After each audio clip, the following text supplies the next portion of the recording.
हाँ, ये बिल्कुल क्लियर आंसर है। इसका आंसर बस सीधा ही है कि जो होने वाला होता है उसका ही आपको एहसास होता है।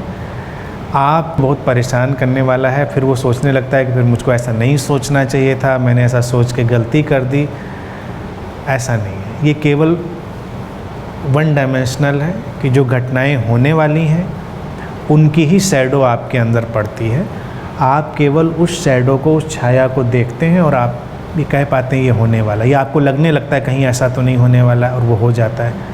लेकिन आपके विचार आने से वो घटना का कोई रिश्ता नहीं है, अन्यथा तो बड़ी मुश्किल हो जाएगी और व्यक्ति डिप्रेशन का शिकार हो जाएगा या न्यूरोटिक हो जाएगा।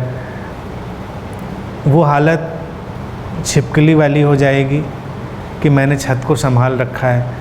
तो कुछ लोगों के साथ संयोगवश ऐसा हो जाता है तो वो उसका दूसरा सिरा पकड़ लेते हैं। उन्हें कि मैंने सोचा तो ये हो गया, अब मैं सोच के ये करा दूंगी, अब मैं सोच के ये करा दूंगा। फिर वो बैठ जाएंगे, कुछ घटना दुर्घटना होने वाली हो गई, वो आसन जमा के बैठ गया, अब मैं कराता हूँ, और फिर वो करा नहीं पाते, फिर निराश हो जाते हैं क्योंकि कहाँ करा पाएंगे।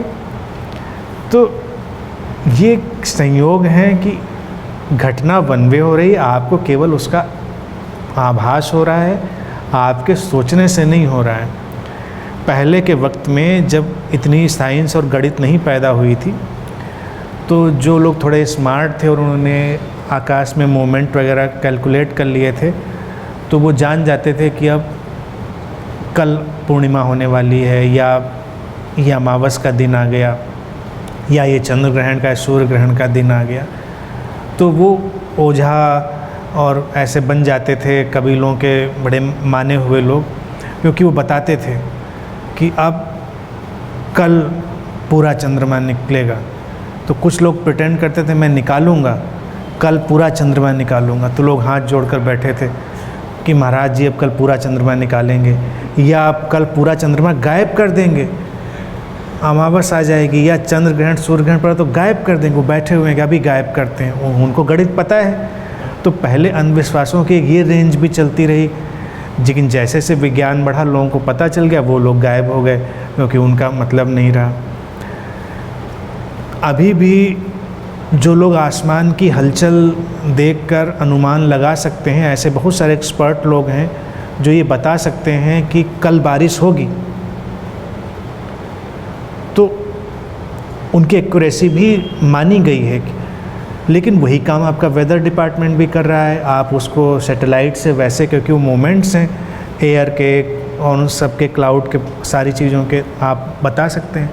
तो पहले कुछ ऐसे बाबा बन जाते थे, बारिश वाले बाबा, वो कहते थे कल बारिश कराऊंगा। नहीं, थॉट पावर है but not at that moment. बात को समझिए, वो प्रेमोनिशन के पूर्वाभास के क्षण में थॉट पावर नहीं है, वो तो केवल एक रिफ्लेक्शन है। थॉट पावर ये है कि जब आप अपने जीवन में विचारों को ठीक तरह से लेकर चल रहे हैं तो उन विचारों से जो शक्ति बनेगी वो आपके जीवन को एक रूप देगी, एक दिशा देगी, लेकिन ठीक उस मोमेंट पे नहीं। वो तो केवल घटना का बस रिफ्लेक्शन आ गया है, उसमें थॉट पावर का कोई लेना देना नहीं। लेकिन थॉट पावर तो है, बहुत पावरफुल है, लेकिन उस पर तो आपको 24 आवर काम करना है, ऑल द टाइम काम करना है उस पर, थॉट पावर पे। लेकिन पूर्वाभास के मौक़ों पे कभी उसको आपस में गड्ढ-मड्ढ ना करें, वो अलग चीज़ है, ये अलग चीज़ है। क्लियर? आज के लिए इतनी